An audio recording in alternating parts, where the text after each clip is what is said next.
एक गांव में जसवंत नाम का एक नौजवान रहता था। जसवंत बहुत ही गरीब था। उसका कोई परिवार नहीं था, वह अनाथ था। उसके पास संपत्ति के नाम पर केवल एक घर और एक गाय थी।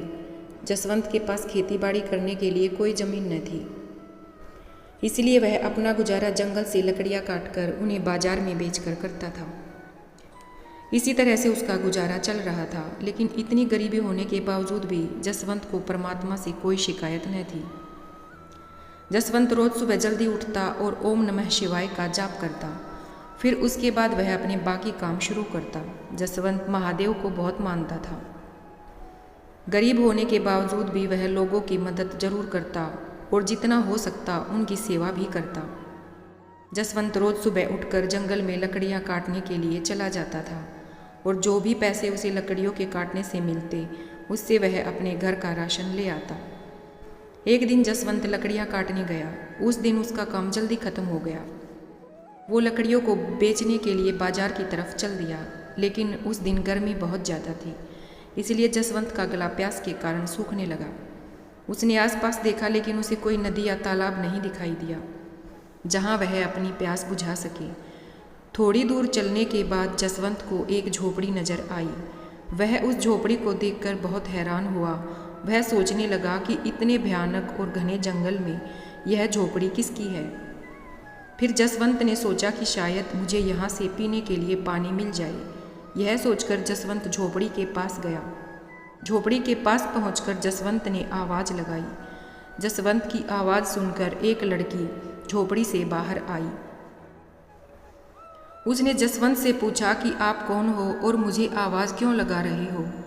जसवंत ने उससे कहा कि मैं एक लकड़हारा हूँ और मैं इस जंगल से लकड़ियाँ काट कर जा रहा था, लेकिन मुझे बहुत तेज़ प्यास लगी।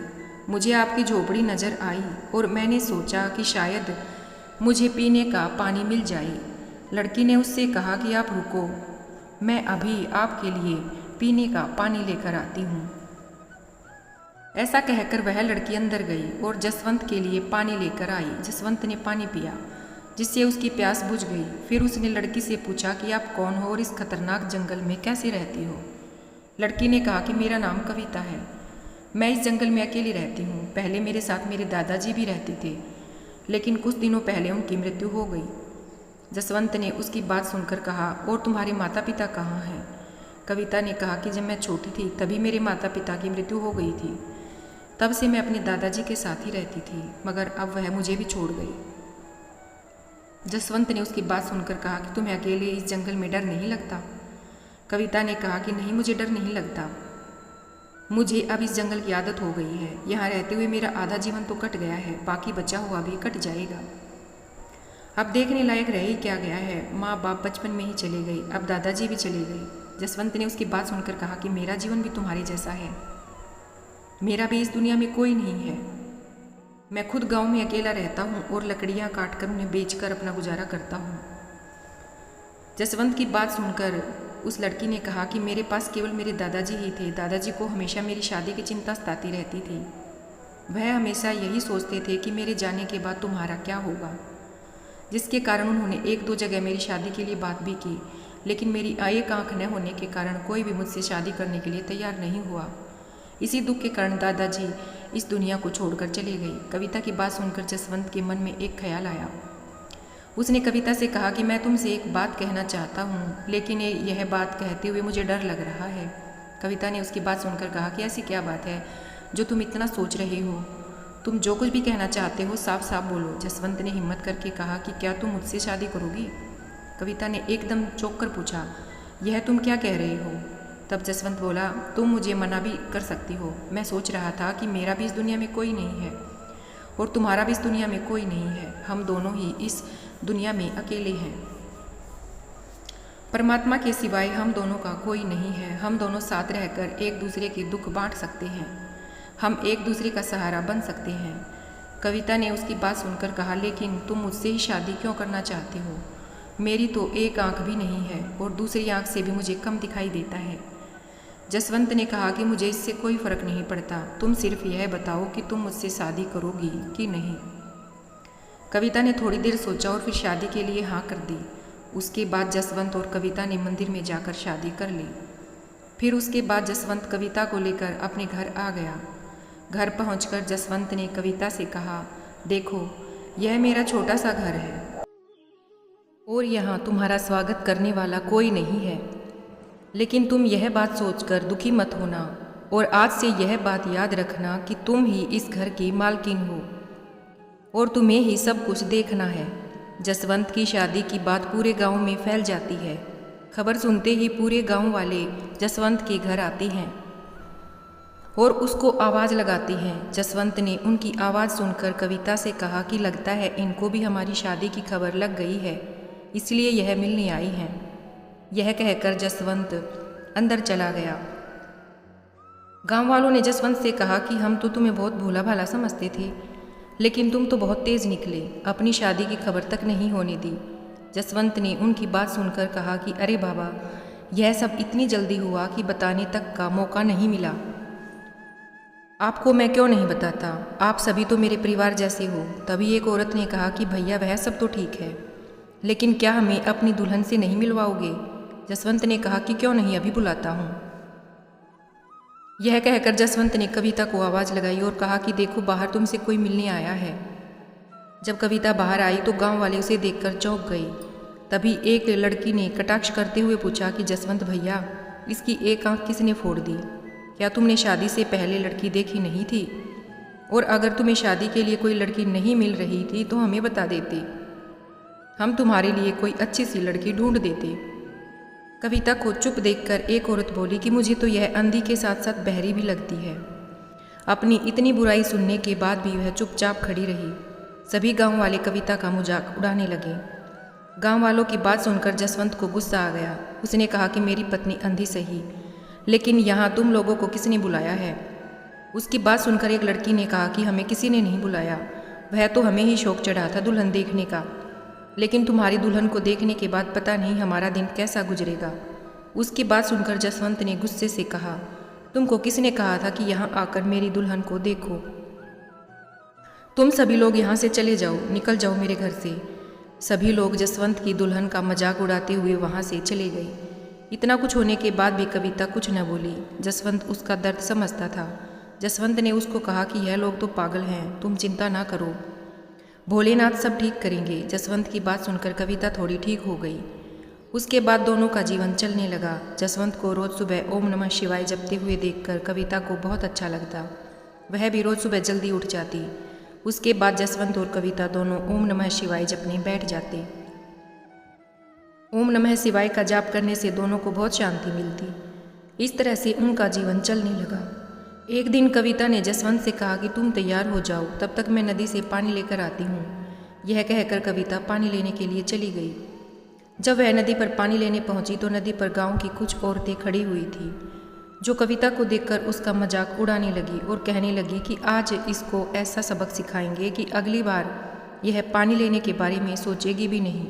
फिर सभी औरतें आपस में मिलकर उसके अंधेपन का मजाक उड़ाने लगी, लेकिन कविता ने उनकी बातों का कोई जवाब न दिया और चुपचाप खड़ी उनकी बातें सुनती रही। फिर जब बहुत देर हो गई तो उन औरतों ने कविता को पानी तक भरने नहीं दिया। कविता चुपचाप घर वापस चली गई। जब वह घर पहुंची तो जसवंत ने उसके खाली मटके को देखकर पूछा कि तुम तो पानी भरने गई थी, फिर तुम्हारा मटका बिल्कुल खाली क्यों है? तुम पानी भरकर क्यों नहीं लाई? कविता कुछ बोले बिना घर के अंदर चली गई। जसवंत भी उसके पीछे पीछे घर के अंदर आ गया। फिर उसने कविता से पूछा कि क्या हुआ? तब कविता ने कहा कि जब मैं नदी पर पानी भरने गई तो गांव की औरतों ने वहां भी मेरा मजाक उड़ाया। जसवंत को उसकी बात सुनकर गुस्सा आ गया। वह उनसे लड़ने के लिए जाने लगा, लेकिन कविता ने उसे जाने से रोक दिया। तब जसवंत ने कहा कि मैंने तो तुमसे शादी इसीलिए की थी कि तुम्हारा जीवन सुखी हो जाएगा, पर मुझे नहीं पता था कि गाँव वाले इतने नीचे गिर जाएंगे जो किसी की मजबूरी ना समझते हुए उसका मजाक उड़ाएंगे। कविता ने उसकी बात सुनकर कहा कि तुम क्यों परेशान होते हो? इसमें तुम्हारी क्या गलती है? गलती तो मेरे पिछले जन्म के कर्मों की है, जो मुझे यह सब भोगना पड़ रहा है। जसवंत ने उसकी बात सुनकर कहा कि तुम परेशान मत हो, भोलेनाथ सब ठीक करेंगे। उसके बाद जसवंत ने कुछ सोचा और फिर कविता से कहा कि अब हम इस गाँव में नहीं रहेंगे, हम इस गाँव को छोड़ देंगे और शहर में जाकर रहेंगे। वहाँ मुझे कोई न कोई काम तो मिल ही जाएगा। कविता ने उसकी बात सुनकर कहा कि फिर यहाँ हमारे घर बार का क्या होगा? और हमारी गाय का ख्याल कौन रखेगा? जसवंत ने कहा कि तुम उसकी चिंता ना करो। पास वाले गांव में मेरा एक दोस्त है जो अपनी गाय को ले जाएगा। अब तुम ज़्यादा मत सोचो। अपने पास जो थोड़ा बहुत सामान है उसको साथ ले लो, फिर हम यहाँ से चलते हैं। हम आज रात को ही यहाँ से चलेंगे। रात के समय जसवंत और कविता सिर पर पोटली रखकर गांव से बाहर जाने लगे। तभी अचानक से उन्हें सामने एक महात्मा जी बैठे हुए नजर आए। महात्मा के चेहरे पर बहुत तेज था। जसवंत और कविता ने उन्हें देखकर उनके चरणों में माथा टेका और उनके सामने हाथ जोड़कर बैठ गई। जसवंत ने पूछा कि गुरुजी आप कौन हैं और इस भयानक जंगल में क्या कर रहे हैं? महात्मा ने उनकी बात का कोई जवाब न दिया और उनसे पूछा तुम दोनों इतनी रात में कहाँ जा रही हो?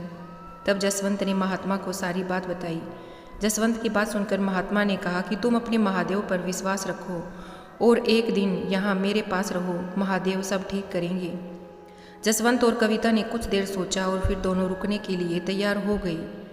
जहाँ पर महात्मा बैठे हुए थे उनके पीछे ही महात्मा की झोपड़ी थी। महात्मा ने उन दोनों को वहाँ सोने के लिए कहा। तब जसवंत और कविता ने पूछा लेकिन महात्मा जी फिर आप कहाँ सोएंगे? महात्मा ने जवाब दिया कि तुम मेरी चिंता ना करो, तुम अंदर जाकर सो जाओ और सुबह नित्य नेम करने के बाद मेरे पास आना। महात्मा का आदेश मानकर जसवंत और कविता अंदर सोने के लिए चले गए। सुबह 3 बजे जसवंत और कविता उठे और महादेव का नाम जपने लगे। अपना नित्य नेम पूरा करने के बाद दोनों महात्मा के पास बाहर आई। महात्मा बैठे उनका इंतजार कर रहे थे। दोनों ने महात्मा को प्रणाम किया। महात्मा ने कविता से कहा कि बेटा सामने जो नदी है तुम भोलेनाथ का नाम लेकर उसमें स्नान करके आओ।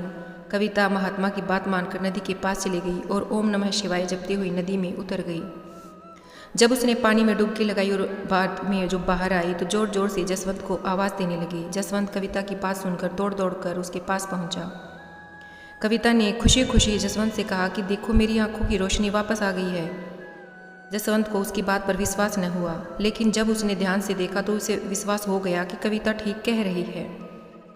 लेकिन इस चमत्कार के बारे में जसवंत और कविता को कुछ भी समझ में न आया। यह बात जानने के लिए दोनों वापस महात्मा के पास गए, लेकिन जब दोनों वापस पहुंचे तो वहां पर ना तो वह महात्मा थे और ना ही वह झोपड़ी थी। दोनों यह देखकर चकरा गई, लेकिन दोनों नाम जपने वाले थे, इसलिए वह समझ गए कि यह जो चमत्कार हुआ है यह सब महादेव का नाम जपने से हुआ है। जसवंत तो इस बात पर पहले से ही विश्वास करता था, लेकिन अब कविता को भी महादेव के ऊपर पूरा विश्वास हो गया। उसके बाद जसवंत और कविता दोनों शहर में चले गए। महादेव की कृपा से जसवंत को काम भी मिल गया। जसवंत बहुत ही मेहनती और ईमानदार था, इसलिए कुछ समय के अंदर ही उसकी गरीबी भी दूर हो गई। दोस्तों, यह कहानी सिर्फ कहानी नहीं बल्कि हमें बहुत कुछ सिखाती है। यह कहानी हमें यह सिखाती है कि हमें परमात्मा के ऊपर हमेशा विश्वास रखना चाहिए और उसी के अनुसार चलना चाहिए। अगर हम ऐसा करेंगे तो महादेव हमारे घर में कभी भी किसी चीज़ की कोई कमी नहीं होने देंगे। इसलिए हमें आज से ही महादेव का नाम जपना शुरू कर देना चाहिए। धन्यवाद।